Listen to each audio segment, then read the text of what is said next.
Bismillahirrahmanirrahim. Assalamualaikum warahmatullahi wabarakatuh.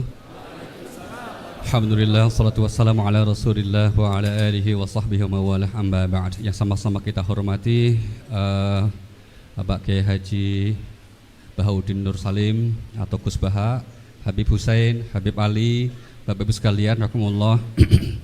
Pertama-tama atas nama Pusat Studi Al-Quran, atas nama Cari Ustadz.id, atas nama Pesantren Baitul Quran, tentu kita mengucapkan terima kasih atas perkenan Gus Baha yang untuk kesekian kalinya membersamai kita semuanya. Mudah-mudahan ini menjadi berkah untuk kita semuanya. Kemudian yang kedua juga menyampaikan ucapan terima kasih kepada Bapak Ibu yang telah berkenan hadir. Sebetulnya tadi Gus Baha sudah menyampaikan ingin ngaji biasa saja seperti biasa dengan santri, tapi kemudian ternyata dibajak. Nah, karena yang bajak Habib Hussein maka nggak berani nolak juga beliau, kira-kira gitu. Terakhir nanti kita mungkin akan ada sesi tanya jawab. Kita berikan beberapa kesempatan, mohon dipersiapkan. Tiga maksimal tiga. Maksimal beliau udah pesan 2 gitu. Nah itu nanti insya Allah kita beri waktunya dan kita akan sampai kajian kita akan sampai kurang lebih jam 8.00. Dan pesan terakhir untuk Gus Baha, nyun sewu, Gus Baha ngajinya katanya mungkin pakai bahasa Jawa, mohon Gus. Ya, karena Pak kalau bahasa Indonesia saya nggak bisa niru nanti kira-kira gitu. Terima kasih, semoga Gus, terima kasih. Assalamualaikum warahmatullahi wabarakatuh. Rabbi shrah li sadri wa yassir li amri wahlul 'uqdatam min lisani yafqahu qawli. Allahumma shalli wa sallim barik ala sayyidina Maulana Muhammadin wa ala alihi wa sahbihi ajmain, amma ba'du. Ingkang sangat kula hormati Habib Ali Asgaf, Habib Hussein Asgaf, semua keluarga, wonten Mas Fikri, Mbak Nasila, semua ingkang kula hormati, Mas Nurdin sedanten ingkang kula hormati. Niki ngaos ilmu dulu apa ngaji ijazah dulu ini?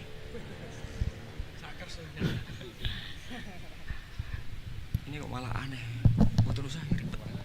Buatan Cek 1 2. Pakai ini, tidak usah ini aja.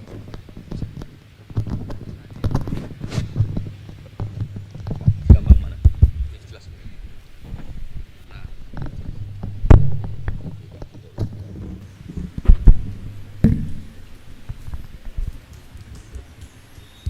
Ya, niki ngaji ilmu dulu, nanti bagian terakhir ijazah. Bismillahirrahmanirrahim. Ini riwayatul Bukhari. Haddatsana Abdullah bin Yusuf, haddatsana Les, haddatsana Sa'id al-Maqburi an Nabi Hurairah radhiyallahu anhu qala an-nabiy sallallahu alaihi wasallam. Ma minal anbiya'i nabiyyun illa qad u'tiya minal ayat ma mithluhu amana alaihil bashar. Wa inna ma kana alladhi utituhu wahyan awhahu wa ilayya fa arju an akuna aktsarahum tabi'an yaumal qiyamah. Dados kita tahu semua nabi itu punya mukjizat, ya, semua nabi itu punya apa? Mukjizat. Mukjizat itu hal yang luar biasa yang memastikan manusia itu tidak bisa menyainginya atau menandinginya. Dan rata-rata mukjizat nabi dulu itu fisik. Misalnya ontanya Nabi Soleh itu kan onta tapi keluar dari batu, itu kan aneh, aneh sekali. Atau tongkat Nabi Musa bisa simsalabim mengeringkan laut apa? Merah. Semua nabi itu punya mukjizat dan semuanya berbentuk fisik.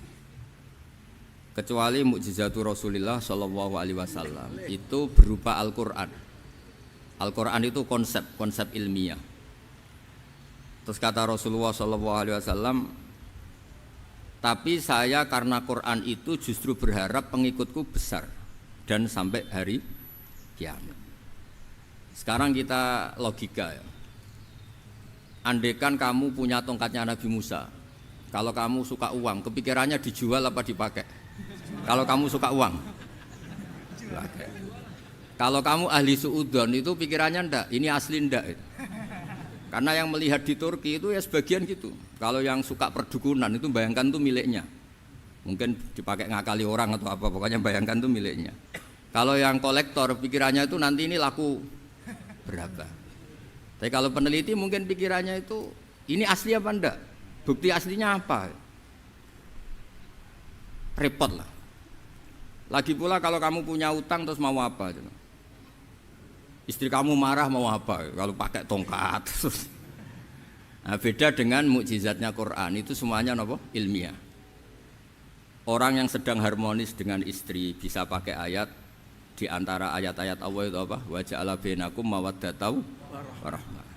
Nanti kalau ditakdir cerai, saya tidak menyarankan cerai. Kalau ditakdir cerai, itu masih dimotivasi sama Allah, wa iya tafarraqa yughnillahu kullam min sa'ati. Jika suami istri itu cerai, jangan-jangan suaminya dapat istri lebih baik, istrinya nanti dapat suami lebih baik. Jadi yang masa lalunya dianggap prahara.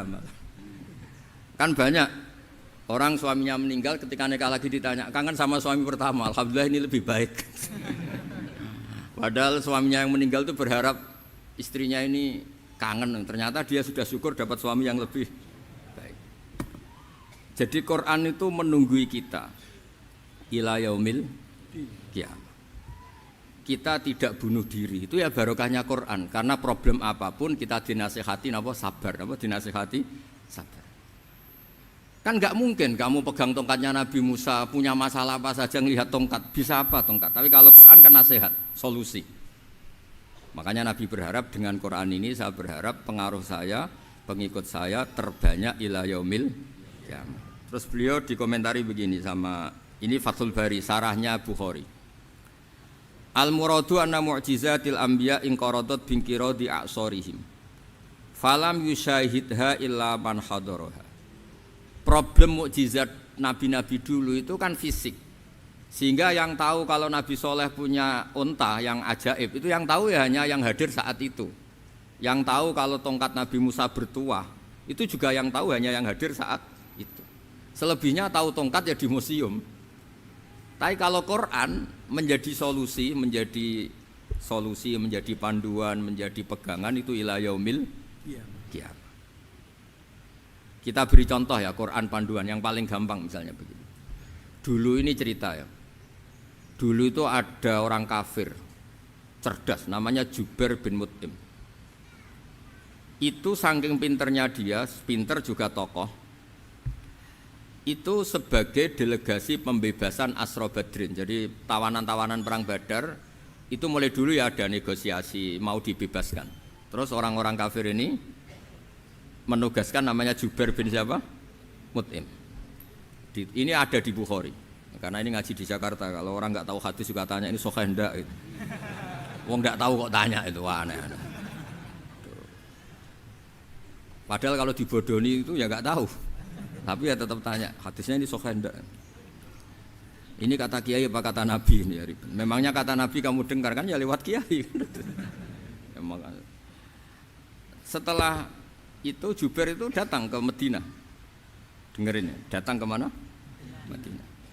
Kemudian dengar Nabi baca Wattur pas sholat maghrib. Jubair karena Nabi dulu gak ada hotel, gak ada pondok ya. Pondoknya Nabi hanya sufah itu. Nabi baca maghrib, bukan diskusi, bukan debat, baca Wattur wa kitabi mastur fi raqim mansur wal baitil ma'mur wasaqfil marfu wal bakhril masjur terus. Kemudian sampai pada titik ayat am khuliqu min ghairi syai'in. Masa manusia atau alam raya yang maujudat, yang nyata, yang wujud nyata. Kemudian asal usulnya itu ketiadaan. Ini kan hadhil alam maujud, alam ini kan nyata. Masa sesuatu yang nyata penciptanya itu tidak nyata. Jadi enggak mungkin ada faham nihilisme. Kalau faham nihilisme berarti melahirkan teori begini. Al adamu yakhluqu maujudan, sesuatu yang tidak ada menciptakan yang itu kan akal gak bisa nerima. Kalau sesuatu ini ada, penciptanya pasti ada. Terus akhirnya Jubair bin Mut'im itu simpuh di depan Rasulullah terus bilang, ya Muhammad kada qalbi ayatir, hampir saja hati saya terbang.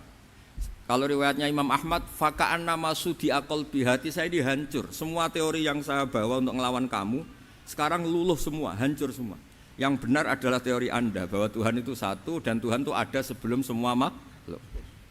Coba kalau Nabi Muhammad ada Jubair bin Mut'im terus menyembunyikan tongkat dekat mihrab, terus dilihat ini apa, paling pikirannya ini dari kayu apa, terus yang bentuk tongkat itu tukang pemahatnya siapa, kok kurang keren, kalau di Blitur gimana ya, kan malah panjang. Kira-kira kalau mukjizat itu dari tongkat itu malah panjang. Panjang lah pokoknya, panjang. Lagi pula kamu coba kan nggak ngarah mandi, itu yang mandi kan nabinya bukan tongkatnya. Coba tongkatnya Nabi Musa coba anak-anak beki itu. Dipakai mukul kucing aja tidak mesti mati itu. Jadi enggak jelas mukjizat-mukjizat seperti itu enggak. Tapi kalau Quran menunggui. Sampai saking hebatnya Quran, teori rasionalitas, soal kampanye di mana-mana. Tingkat validitas, tingkat kebenaran Quran. Itu bahkan bisa diuji tanpa membuktikan. Tanpa apa? Membuktikan. Cukup pakai akal. Saya tidak bosan-bosan cerita ini karena ini khazanah kita.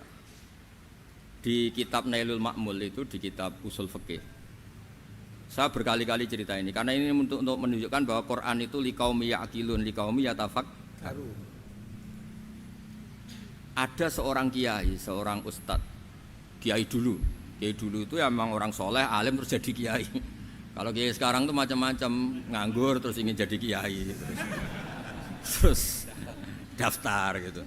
Ada lowongan di yayasan masuk ingin jadi ustadz karena dengar ada gajinya. Dulu tidak ada seperti itu, tidak ada. Makanya dulu itu kalau ustadz kiai pasti soleh karena dia alim terus ingin orang lain tuh mendapat ilmunya. Kalau sekarang nggak ada yayasan sehat, guru gajinya sekian. Yang nggak ingin jadi ustadz tuh daftar karena ada gaji. Apalagi ada kabar, ada gaji, ada mes, ada wah yang daftar banyak. Tapi mentalnya ada kiai sebetulnya. Ya kalau sampean tanya itu baik dah Gus, ya setengah baik. Ya maksudnya setengah baik ya ada baiknya lah, namanya profesi ngajar itu kan baik. Tapi setengah saja karena motifnya itu nyari gaji, bukan ingin mencerdaskan umatnya Rasulullah SAW. Itu Imam Amudi itu guru matematika. Saya nggak bosan-bosan cerita ini, guru matematika. Muridnya sampai takut, ini masuk surga ndak? Kiai kok ndak ngajarin istighosa atau tahlil malah ngajarin apa? Matematika. Beliau meninggal terus muridnya tanya, "Ma fa'alallahu bik?" Kira-kira gitu. Apa yang dilakukan Allah? Allah nyambut Anda gimana?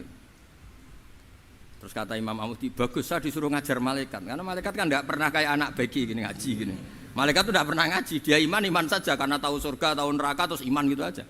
Jadi imannya malaikat itu enggak keren kita. Imannya loh. Loh itu yang ngendikan Nabi loh, tidak saya. Nabi pernah tanya sama sahabat, iman yang paling keren siapa? Jawabannya sahabat malaikat. Ya enggak, karuan malaikat iman. Dia yang tahu surga neraka, tahu segalanya, masa ada enggak imannya? Pasti iman lah katanya. Terus ya para sahabat engkau iman ya wajar kan menangi saya, nemuin saya.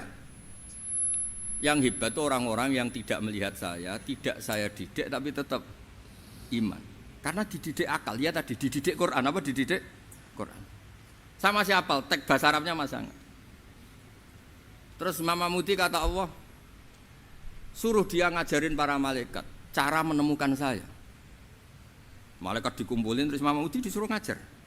Sama singkat kata-katanya Allah di mimpi itu. Istadilla ala wahdaniyati bihadrati malaikati. Tolong ajarkan cara menemukan saya padahal Anda ini manusia yang tidak melihat saya. Anda di Jakarta kan lihatnya gedung-gedung. Paling jadi khayal terus nikmat lah, Anda ikut punya tapi ikut nikmati. Itu orang desa-desa kalau ke Jakarta itu pokrol. Wah di Jakarta itu gedungnya tinggi-tinggi, tidak kayak kampung sini. Lo udah ikut punya, ikut bangga. Di Jakarta orangnya cantik-cantik, tidak kayak orang sini. Padahal dia ya tidak dapat orang cantik gitu. Jadi Allah itu saking pinternya, miskin-miskin ya bisa berkhayal dan bahagia. Nah, itu alhamdulillah betul. Akhirnya itu apa ini anak-anak begini saya tak niati ngajar standar anak-anak akademik. Terus pertama yang diajarkan hanya bilang gini, sama siapa teknya? Ya malaikat wahi para malaikat. Terus beliau bilang, nisbatus naini wassalasah ila malanihayata lahu nisbatul far'i ilal asli. Angka itu jumlahnya berapapun 2, 3 sampai triliunan. Semuanya itu nisbatul far'i ilal asli. Binisbah ilal wahid nisbatul far'i ilal asli. Angka 2 ya cabangnya 1, 3 ya cabangnya 1, 1 triliun ya cabangnya 1. Tetap yang asal usul adalah angka 1. Itu nangis semua malaikat. Cara Jawa itu mandekman kowe iman kaya imanku. Makanya imannya umatur Rasulullah SAW itu PD-nya yakinnya kayak imannya malaikat. Kalau Tuhan itu 1. Karena angka enggak bisa dimulai kecuali dengan angka 1. satu. Makanya nisbatus naini wassalasah ila ma la nihayatalahu iku nisbatul far'i ilal asli. Semuanya itu nisbatnya cabang ke induk. Berarti semua alam raya ini tetap asal usulnya satu, yaitu qul huwallahu ahad. Nah, itu namanya akal. Umatnya Rasulullah itu ditinggali mukjizat akal lewat panduan Quran, sehingga meskipun kita tidak menangi Rasulullah, tidak menangi sahabat, kita tidak tahu malaikat Jibril, tapi cara iman kita ini tidak kalah keren. Yakin, hakul, yakin. Terus kedua, gambar. Kamu gambar rumah, gambar hewan, gambar apa saja, mesti dimulai satu titik. Entah gambar kamu bagus, entah jelek, tetap dimulai satu titik. Nah, titik ini namanya nuqtatul wujud. Semua alam raya dimulai dari satu titik, yaitu nuqtatil wujud. Makanya Quran dimulai bismillah, dan bismillah itu dipilih sama Allah pakai pertama ba itu ada titik. Itu kata semua ulama. Itu titik itu singkatan dari bi kana makana wa bi yakunu mayakun. Karena saya semuanya ada. Bi itu karena saya. Jadi makanya santri-santri beki tidak usah bayangkan kamu jadi wali terus bisa terbang ke Mekah, tidak usah. Kalau terbang ke Mekah ya sudah umroh aja bayar. Kalau enggak ya maklaran KBIH atau apa. Pokoknya cari gratis itu. Ya gratis kan, dapat orang 10 gratis satu. Terus orang enggak umroh-umroh dirayu-rayu supaya umroh. Repot. Itu pelanggaran fikih itu. Kalau orang punya utang itu wajibnya nyaur utang dulu gitu. Wah repot. Saya itu juga sering bingung di kampung-kampung. Gus sama umroh. Kenapa? Dapat gratisan. Minta uang saja buat nyaur utang. Enggak boleh Gus. Wah secara fikih yang wajib itu nyaur utang bukan umroh. Enggak boleh Gus diminta uang, enggak boleh, harus umroh. Udah gitu saya ini bingung Gus mau umroh. Enggak nikmati. Kenapa? Disuruh ngajar Gus. Repot semua kalau ibadah mergawe ya gini, bingung semua. Ya saya mohon anak-anak BK semuanya yang seneng Quran itu harus seneng sampai kayak saya, sehingga tahu istidlal, mencari Tuhan dengan cara tauhid yang berbasis akal itu sedzahir imannya malaikat. Jika di kelasmen iman itu manusia ulul ilmi, kita-kita yang nekuni ilmu itu nomor satu prakteknya. Karena nomor satu itu Allah karuan kan, syahidallah, Allah kan enggak tertandingi, syahidallah annahu la ilaha illallah. Terus wal malaikatu, malaikat kan karuan karena langsung menyaksikan surga. Dan ketiga apa? Wa ulul ilmi. Berarti prakteknya kan nomor satu. Kalau kompetitornya semuanya manusia, ulul ilmi nomor berapa? Satu kan? Nah nomor tiga kan dari Allah, malaikat, ulul ilmi. Berarti kalau kompetisinya antar manusia nomor berapa? Satu kan? Nah kenapa ulul ilmi di nomor 3 kan tapi dari Allah, malaikat, ulul. Kerennya kayak apa?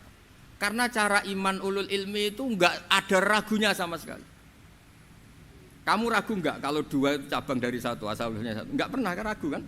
Semua gambar seruat apapun dimulai dari 1 titik, ragu enggak? Enggak kan? Nah imannya umatnya Nabi karena dipandu oleh Quran itu seyakin itu, sehakul yakin itu. Nah itu terus Jubair bin Mut'im jadi iman. Am khuliqu min ghairi syai'in am humul khaliq. Terus kata Allah lagi, kalau kamu tidak percaya saya yang bikin langit bumi ya gampang dong. Kamu saja yang ngomong kalau kamu yang bikin. Paling orang sepakat kamu stres. Terus hanya ayat gitu, am khalaqus samawati wal ard. Kalau kamu tidak yakin Allah yang bikin ya silakan Anda klaim saja kalau kamu yang bikin langit bumi. Bala yuqinun. Kamu juga enggak mau kan dibilang stres. Nah ini terus saya teruskan ya. Makanya mukjizat terbesarnya Nabi adalah Al-Quran. Karena Al-Quran itu cerita tentang hukum-hukum akal, cerita tentang logika-logika peradaban. Misalnya logika peradaban, contoh paling gampang. Di Quran itu ada sekian ayat yang Allah cerita peradaban. Misalnya wa ahsinu innallaha yuhibbul muhsinin. Itu dikutip terus kemudian disimpulkan dalam peradaban. Kata Sayyidina Ali karramallahu wajhah ngendikannya gampang. Ahsin man syi'ta takun amirah. Kamu berbuat baik saja sama seseorang, maka otomatis kamu akan jadi pemimpinnya. Ada orang enggak tamat SD, enggak tamat papa, gobloknya minta ampun. Tapi karena gaji seorang pakar. Oh, kamu tak gaji 1 bulan 1 miliar. Perusahaan saya jadikan besar. Itu dikongkan ngalor ngidul ya nurut. Hanya karena dia ihsan. Terus wastaghni amman syi'ta takun nadhira. Saya ulang lagi. Wastaghni amman syi'ta takun nadhira. Dan kamu jangan butuh orang lain siapapun dia, maka kamu akan setara. Misalnya ada menteri orang antri mau salim, tapi kamu tidak butuh, kan tenang saja. Tapi kalau kamu butuh, habis kamu. Ya kan, kamu tidak butuh seseorang, maka kamu posisinya akan setara. Kamu harus sopan karena punya utang jasa. Kalau nggak punya apa-apa kan setara. Ya enggak? Misalnya kamu jajar rektor atau jajar menteri, jajar apa saja. Kalau kamu tidak punya utang kan, kamu jajar menteri tidak punya utang. Sama jajar satpam tapi punya utang, takut mana?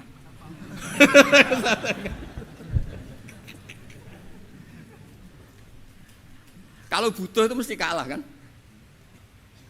Ada pejabat misalnya nggak begitu cantik sama perempuan cantik yang kamu butuh ingin dicintai, takut mak.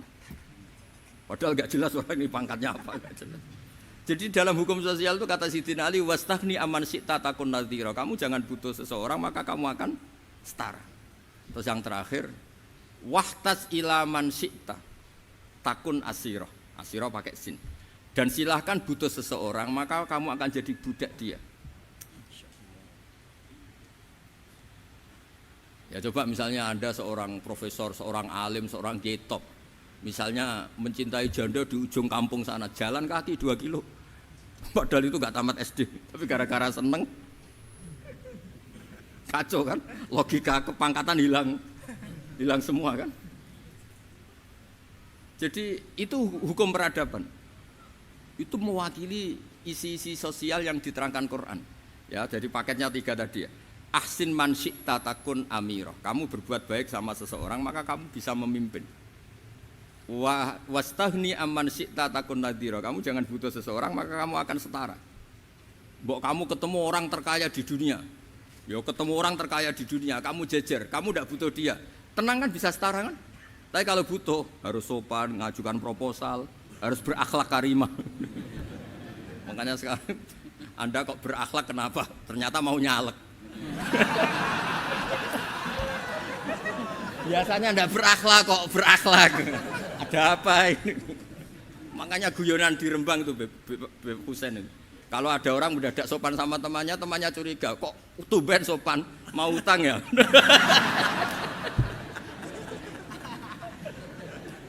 Zaman akhir itu kacau.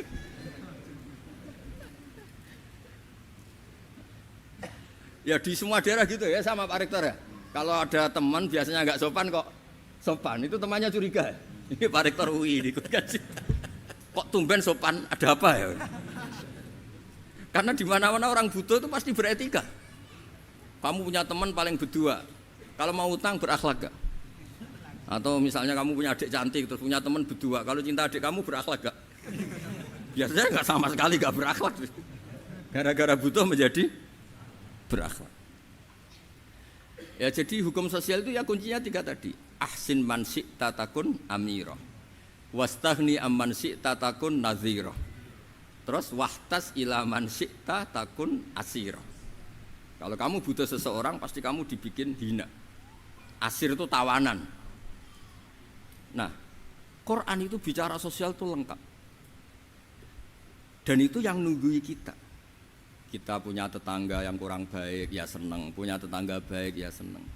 Kata Imam Syafi'i, saya berkali-kali cerita. Kok seneng semua Imam Syafi'i? Ya bagus lah, kalau yang seneng saya enak lah. Dijak jagongan, dijak ngopi enak. Yang enggak seneng saya, gak ngarah utang. Uang itu nak, kamu punya tetangga gak seneng kamu. Aman kan? Aman. Gak akan pinjem uang kan, pinjem mobil. Uang gak seneng kok. Makanya Imam Syafi'i itu kalau ngedikan luar Syafi'i, diceritain orang, ya Aba Abdillah bagiannya, ya Aba Abdillah orang itu gak seneng kau, bagus lah. Loh kenapa bagus? Waman asa'a ilaika faqad atlaqaka. Orang yang gak seneng kamu maka membebaskan kamu. Gak akan pinjam uang, pinjam mobil, gak akan ganggu waktu kamu, kan gak seneng. Justru yang seneng-senengi masalah pinjam terus. Imam Syafi'i itu orang yang anggap dunia itu selesai.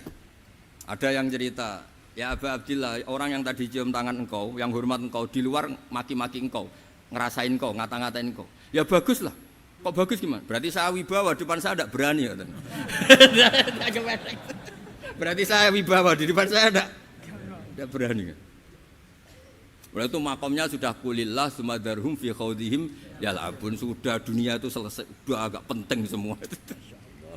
Nah, itu kalau kamu anak-anak bagi ahli Quran sudah ayatnya qulillah sumadarhum fi khaudihim yal'abun, sudah lihat Allah saja gak penting makhluk-makhluk itu. Udah makhluk semua gak penting, sepenting Allah. Nah, kita ini ditunggoni mukjizat seperti itu. Bayangkan misalnya kita ditunggoni tongkatnya Nabi Musa. Saya ngajar di sini terus ini tongkat. Terus nanti yang tanya, "Gus, itu kayu apa, Gus?" Nanti yang kolektor tanya, "Itu harganya berapa, Gus?" Ruwet apa? Terus yang ahli suudon, "Itu asli enggak, Gus?" Wah. Yang ahli suudon kan mesti tanyanya gitu, "Itu asli enggak, Gus?"